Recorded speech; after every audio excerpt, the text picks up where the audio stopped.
Hello hi welcome back to my YouTube channel. അപ്പോൾ ഇന്ന് ഞാൻ വന്നിട്ടുള്ളത് അമൃതം പൊടി വെച്ചിട്ട് നല്ല ഹെൽത്തി ആയിട്ടുള്ള ചോക്ലേറ്റ് കുക്കി റെസിപ്പി ആയിട്ടാണ് കേട്ടോ. കുട്ടികൾക്കൊക്കെ ഇഷ്ടപ്പെടുന്ന അടിപൊളി ബിസ്ക്കറ്റ് റെസിപ്പിയാണ് കേട്ടോ ഇത്. അപ്പോൾ നമുക്കിത് എങ്ങനെ ഉണ്ടാക്കുന്നതെന്ന് നോക്കാം.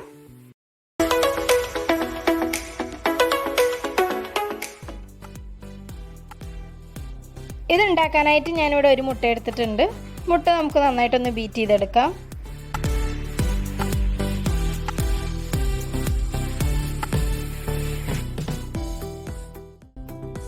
ഇനി ഇതിലേക്ക് 1 ടീസ്പൂൺ വാനില എസൻസും കൂടെ ചേർത്തിട്ട് ബീറ്റ് ചെയ്തെടുക്കാം കേട്ടോ. ഇതുപോലത്തെ വിസ്കോ അല്ലെങ്കിൽ ഫോർക്കൊക്കെ വെച്ചിട്ട് ബീറ്റ് ചെയ്തെടുത്താൽ മതി.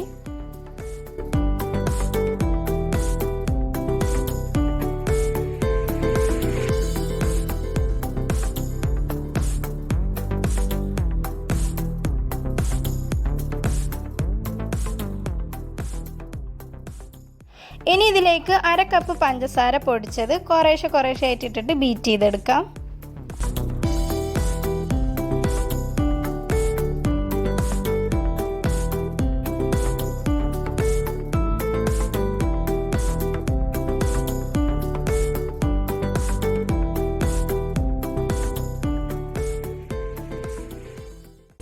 ഇപ്പോൾ പഞ്ചസാരയും മുട്ടയും നന്നായി ബീറ്റ് ചെയ്തെടുത്തിട്ടുണ്ട്. ഇനി ഇതിലേക്ക് നമുക്ക് 1 ടീസ്പൂൺ നെയ്യ് ചേർത്ത് കൊടുക്കാം. നിങ്ങളുടെ കയ്യിൽ ബട്ടർ ഉണ്ടെങ്കിൽ ഒരു 2 ടീസ്പൂൺ ബട്ടർ ചേർത്ത് കൊടുക്കാം കേട്ടോ. ഞാൻ ബട്ടർ ഇല്ലാത്തതുകൊണ്ട് നെയ്യും അതുപോലെ തന്നെ 1 ടീസ്പൂൺ സൺഫ്ലവർ ഓയിലും കൂടെ ചേർത്ത് കൊടുക്കുന്നുണ്ട്. അപ്പോൾ നെയ്യും സൺഫ്ലവർ ഓയിലൊക്കെ മുട്ടയിൽ നന്നായി ബീറ്റ് ചെയ്തെടുത്തതിന് ശേഷം നമുക്കിതിലേക്ക് ഡ്രൈ ഇൻഗ്രീഡിയൻസ് ഇട്ട് കൊടുക്കാം. നമ്മൾ ഈ ഒരു കുക്കിയിൽ മൈദ ചേർത്ത് കൊടുക്കുന്നില്ല, അമൃതം പൊടിയാണ് കേട്ടോ ചേർത്ത് കൊടുക്കുന്നത്. അപ്പോൾ ഞാനിവിടെ 1 കപ്പ് അമൃതം പൊടി എടുത്തിട്ടുണ്ട്. ചോക്ലേറ്റ് കുക്കി ആയതുകൊണ്ട് ഞാൻ ഇതിലേക്ക് 2 ടേബിൾ സ്പൂൺ കൊക്കോ പൗഡറും കൂടെ ചേർത്ത് കൊടുക്കുന്നുണ്ട്. ഇനി ഇതിലേക്ക് 1/4 കപ്പ് ഗോതമ്പ് പൊടി ചേർത്ത് കൊടുക്കാം. ഇനി ഇതിലേക്ക് 1/4 ടീസ്പൂൺ ബേക്കിംഗ് സോഡ ചേർത്ത് കൊടുക്കാം. എന്നിട്ട് ഇവ നന്നായിട്ടൊന്ന് തരിച്ചെടുക്കാം കേട്ടോ. ഞാൻ നേരത്തെ ബീറ്റ് ചെയ്തെടുത്തിട്ടുള്ള മുട്ടയിലേക്ക് തന്നെയാണ് ഇത് തരിച്ചിടുന്നതും.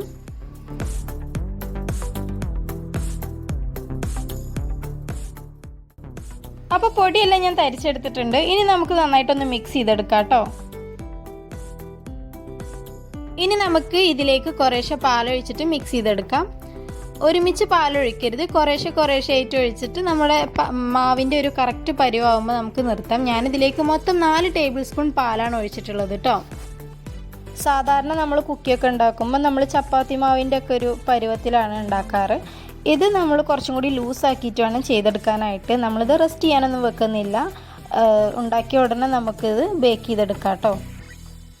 നമുക്കിത് ഈ ഒരു കൺസിസ്റ്റൻസിയിൽ വേണം ചെയ്തെടുക്കാനായിട്ട് കേട്ടോ.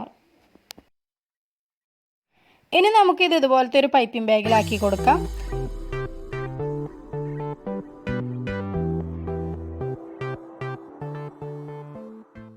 അപ്പോൾ ഞാൻ ഈ ഒരു ബിസ്ക്കറ്റ് അവനിലാണ് ഉണ്ടാക്കുന്നത്. അപ്പോൾ അതിന് വേണ്ടിയിട്ട് ഒരു ബേക്കിംഗ് ട്രേയിലേക്ക് ബട്ടർ പേപ്പർ വിരിച്ചു കൊടുത്തിട്ടുണ്ട് കേട്ടോ. ഇനി ഇതിലേക്ക് നമ്മുടെ ബാറ്റർ പൈപ്പ് ചെയ്തെടുക്കാം കേട്ടോ. അവനില്ലാത്തവർക്ക് ഗ്യാസ് സ്റ്റൗവിലും ചെയ്തെടുക്കാൻ പറ്റും. ഞാനിതിൻ്റെ മുന്നേ മുട്ട ബിസ്ക്കറ്റിൻ്റെ ഒരു വീഡിയോ അപ്ലോഡ് ചെയ്തിട്ടുണ്ട്. അപ്പോൾ അതിൽ അവനില്ലാതെ ബിസ്ക്കറ്റ് ഉണ്ടാക്കുന്ന രീതി കാണിക്കുന്നുണ്ട് കേട്ടോ. ആ വീഡിയോൻ്റെ ലിങ്ക് ഞാൻ ഡിസ്ക്രിപ്ഷൻ ബോക്സിൽ കൊടുത്തിട്ടുണ്ട്. നിങ്ങൾക്ക് വേണമെങ്കിൽ ആ ഒരു വീഡിയോയിൽ കാണിക്കുന്ന പോലെ ബിസ്ക്കറ്റ് ചെയ്തെടുക്കാം കേട്ടോ.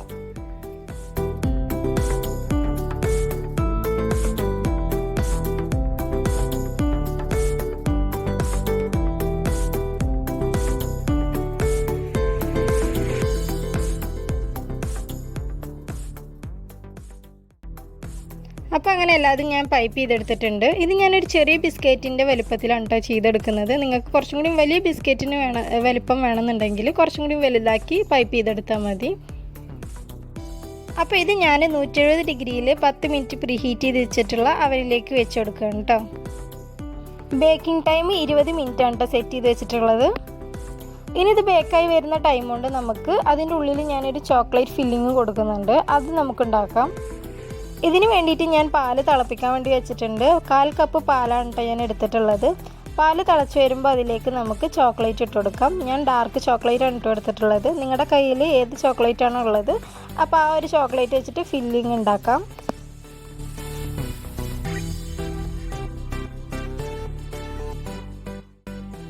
അപ്പോൾ ചോക്ലേറ്റ് ഒക്കെ പാലിൽ മെൽറ്റായി വന്നിട്ടുണ്ട്. ഇനി ഇതിലേക്ക് നമുക്ക് 2-3 ഡ്രോപ്സ് വാനില എസൻസ് ചേർത്ത് കൊടുക്കാം കേട്ടോ. ഇതിപ്പോൾ കുറച്ച് ലൂസായിട്ടുള്ള കൺസിസ്റ്റൻസിയാണ്. നമുക്കിത് കുറച്ചും കൂടി ചൂട് മാറുമ്പോൾ തിക്കായി കിട്ടും.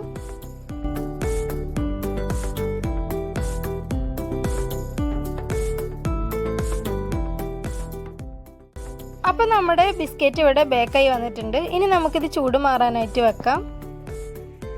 ബിസ്ക്കറ്റ് ചൂട് മാറുന്നതിന് മുന്നേ നോക്കുകയാണെങ്കിൽ സോഫ്റ്റ് ആയിട്ടായിരിക്കും കേട്ടോ ഉണ്ടാവുക. നന്നായി ചൂട് മാറിയതിന് ശേഷം അത് ക്രിസ്പി ആയിട്ട് ഉണ്ടാവുള്ളൂ കേട്ടോ.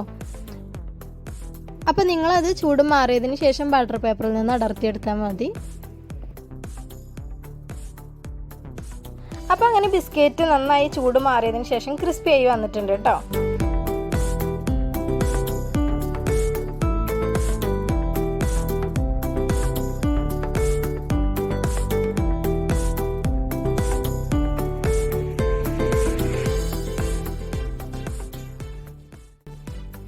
അപ്പോൾ അങ്ങനെ എല്ലാതും ഞാൻ ബട്ടർ പേപ്പറിൽ നിന്ന് അടർത്തിയെടുത്തിട്ടുണ്ട്. ഇനി നമ്മൾ നേരത്തെ ഉണ്ടാക്കി വെച്ചിട്ടുള്ള ചോക്ലേറ്റ് ഇല്ലേ, അതിപ്പോൾ കുറച്ച് ലൂസായിട്ടാണ് ഇരിക്കുന്നത്. അതിൽ നിന്ന് ഞാൻ കുറച്ച് ചോക്ലേറ്റ് മാറ്റി വെക്കുന്നുണ്ട് നമ്മുടെ ബിസ്ക്കറ്റിൻ്റെ മുകളിൽ ഡെക്കറേറ്റ് ചെയ്യാൻ വേണ്ടിയിട്ട്.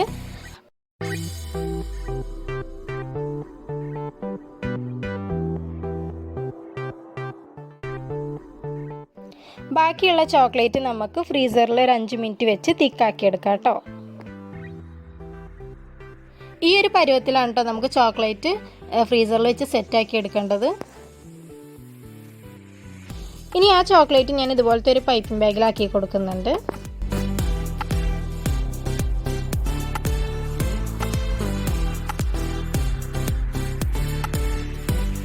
ഇനി നമുക്ക് ഓരോ ബിസ്ക്കറ്റിൻ്റെ ഉള്ളിലും ഇതുപോലെ ചോക്ലേറ്റ് ആക്കി കൊടുക്കാം. ചോക്ലേറ്റ് ഇല്ലാതെ ബിസ്ക്കറ്റ് മാത്രം കഴിക്കാനും നല്ല ടേസ്റ്റാണ് കേട്ടോ. പക്ഷെ കുട്ടികൾക്ക് ഒന്നും കൂടി കൂടുതൽ ഇഷ്ടപ്പെടുക ചോക്ലേറ്റ് ആക്കി കൊടുത്താലാണ്.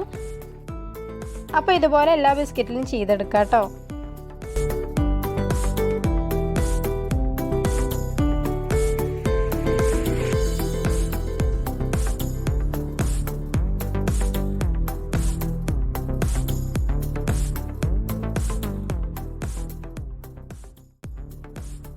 അപ്പോൾ അങ്ങനെ എല്ലാ ബിസ്ക്കറ്റും ഞാൻ ചെയ്തെടുത്തിട്ടുണ്ട്. ഇനി ഇതിൻ്റെ മുകളിൽ നമുക്ക് ഒന്ന് ഡെക്കറേറ്റ് ചെയ്യാൻ വേണ്ടിയിട്ട് നേരത്തെ മാറ്റി വെച്ചിട്ടുള്ള കുറച്ച് ചോക്ലേറ്റ് ഇല്ലേ, അത് ഇതുപോലെ ഒന്ന് ചെയ്ത് കൊടുക്കാം കേട്ടോ.